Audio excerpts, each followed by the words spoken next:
Human suffering has manifested itself throughout history and manifests itself today in many ways.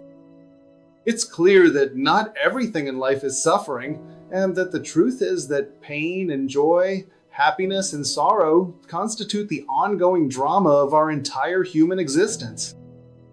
Today's topic is Jesus, His Death and Resurrection.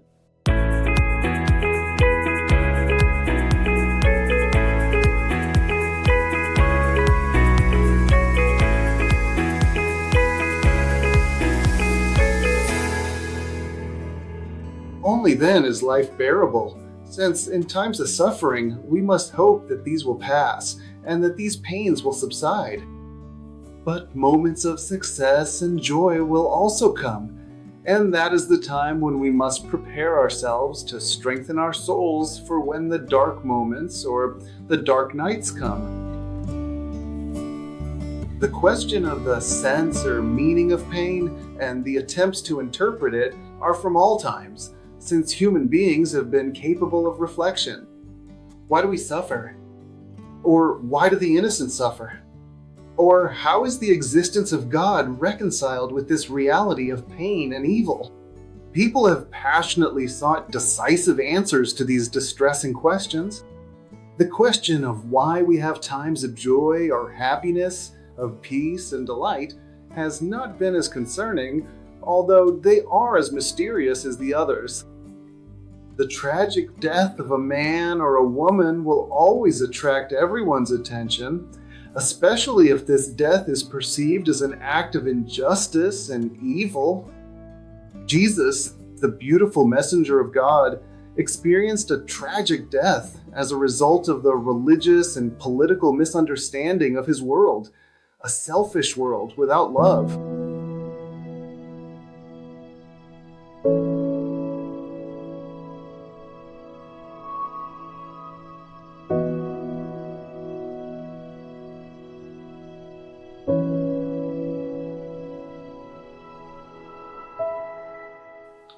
Jesus suffers with us.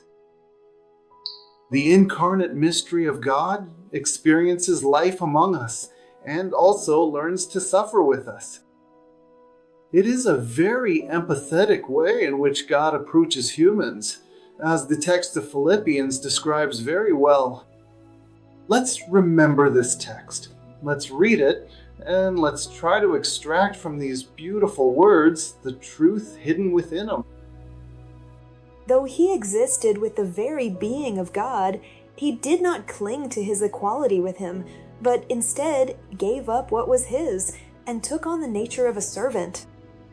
Becoming like all men and appearing as an ordinary man, he humbled himself, becoming obedient unto death, even death on a cross. Philippians 2, 6-8.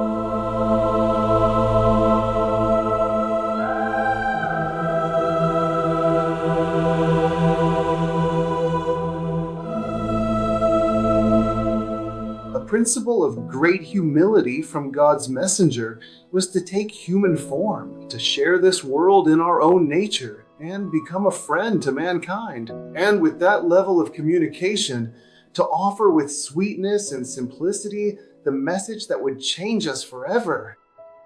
A message of love, a message of reconciliation. This form of communication had its risks, and Jesus was willing to face them.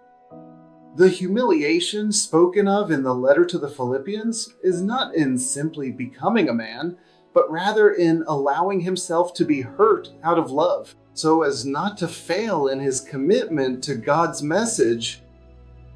Jesus in Nazareth understands his purpose well, and he understands that this purpose is superior to everything, including his own life.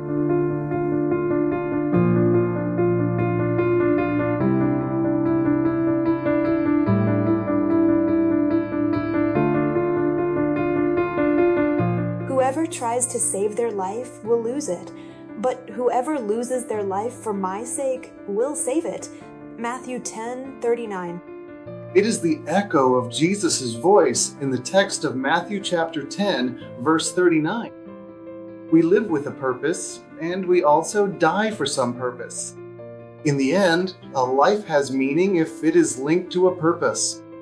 And if this comes from God, then has it been worth it to live or to die? Why is the death of Jesus necessary?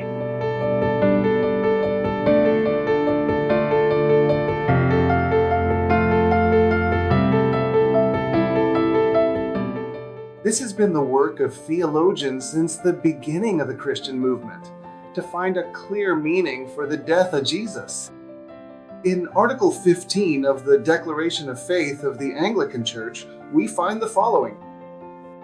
Christ came to be the spotless Lamb who would take away the sins of the world through the sacrifice of himself, made once and for all. The text of the letter to the Romans helps us understand this a little bit more. Just as Adam's offense brought condemnation to all men, so also the righteous act of Jesus Christ makes all men righteous, so that they may have life.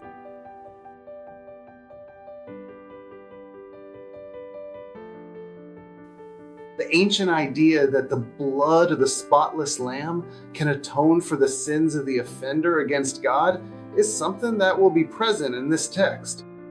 In the death of Jesus, the miracle of a perfect being is deciphered, or rather, of the perfect lamb who decides to offer his life as a ransom for all those who are trapped by the weight of guilt, by the continuous errors of life. Jesus calls our attention when we see the greatest gesture of love, giving his life to give us life. In the Gospel of Mark, we find the following. For even the Son of Man did not come to be served, but to serve, and to give his life as a ransom for many. Giving his life as a ransom for many is a profound phrase. It is a beautiful phrase that reminds us of this sacrifice. His death has no meaning if it is not used to have a better life. It is a decision for each one, for every person who hears this message of faith. Jesus conquered death. We all have in our hearts the desire to live a little longer, and every day we look with hope for the arrival of another day that extends our lives. In reality, in our hearts, we dream of the possibility of being eternal or of living many, many years. The mystery surrounding Jesus is not so much in his death, which we have already mentioned. He sent a powerful message to humanity, and to this day it continues to be a force to live and keep going, even in the most difficult times. The greatest mystery of Jesus lies in his return to life after death. And this makes him possibly unique among the world's various religions. That is why Christ is different from all the prophets of the past. He cannot be compared to anyone because he's unique. In the 4th article of the Declaration of Faith of the Anglican Church, we read the following. Christ did truly rise again from death, and took again his body, with flesh, bones, and all things appertaining to the perfection of man's nature, wherewith he ascended into heaven, and there sitteth, until he return to judge all men at the last day. We can recognize that this declaration of faith is the axis or core of the Christian faith. In this way, the Apostle Paul lets us know in many of his texts or his letters that he was able to share with different churches from various regions. But I want to specifically remember this letter to the Corinthians, which says the following.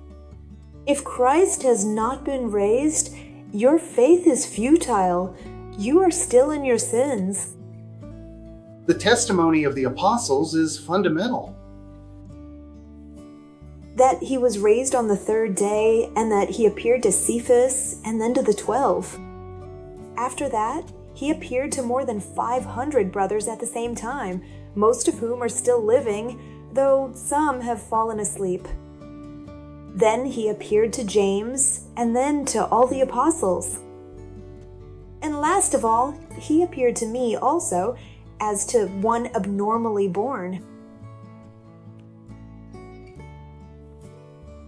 In his strong and convincing words, the Apostle Paul teaches the brothers of Corinth that Christ was actually among us, died, and was raised. And we have many witnesses who were able to verify this reality. No matter how many times Paul may have mentioned this among his disciples, just like the first apostles or all the generations of Christians before us, it is possible that doubt may assail us. That is why it's so important that we have an encounter with the risen one. Our life is like the road to Emmaus.